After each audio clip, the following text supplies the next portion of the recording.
Peter had spent the whole night fishing and hadn't caught a thing. When Jesus told him to go back out and cast his net again, Peter was skeptical. But he listened, and he caught more fish than he could comprehend. But he also received something else, a calling from Jesus to fish for men.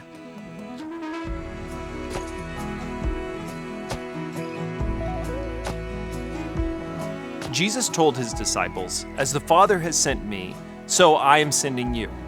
Our calling is to go. We have received his Spirit so that we might have power to go and make disciples.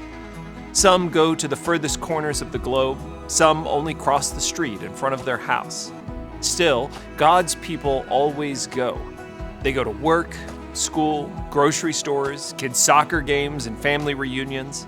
And wherever they go, they take their witness of Jesus with them. True believers live going and carrying out his mission. Embrace your place. Get going. Share what you've been given. As Jesus taught along the Sea of Galilee, the crowd grew and began to press against him. His back to the sea, Jesus needed a better place to speak from. Jesus found Peter, the owner of a boat, along the shore. Jesus sat in the boat and instructed Peter to push it out into the water, allowing him to continue teaching the crowds. Peter obeyed. At this point in Peter's story, he may have heard about Jesus, but he certainly wasn't yet a follower, not in any life-altering way. That was about to change.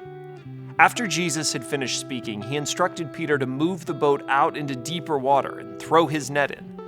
Peter had been fishing all night and had caught nothing. He knew it was no use. Peter was a professional fisherman. He knew fishing. Jesus' tactics seemed futile. But Peter had enough respect for this great teacher to obey. He voiced his skepticism, but then he did as he had been told. Peter must have been shocked when he not only found fish in his net, but so many fish that the net began to break.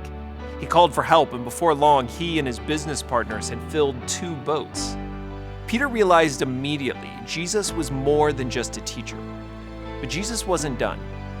Jesus explained to Peter, "From now on, you'll be fishing for people." Peter and his friends got it. They let go, abandoned their boats and their jobs, and followed Jesus that day. That promise, God calling fishers to go into the world and catch God's people, continues today. You are a part of that promise.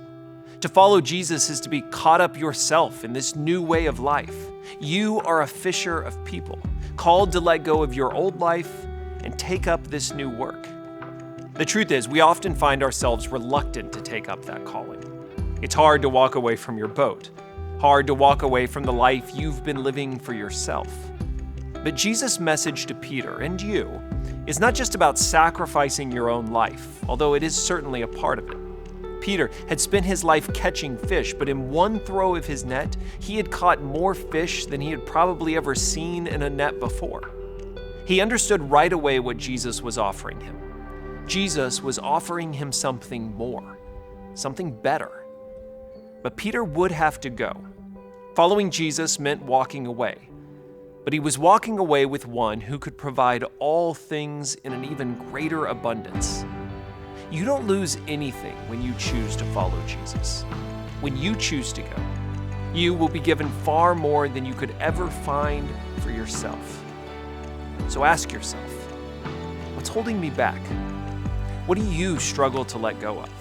What keeps you from sharing, from sacrificing, giving, going?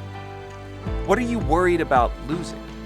Perhaps an even better question is, what might Jesus have in store for you if you did? Let's find out. What can you let go of?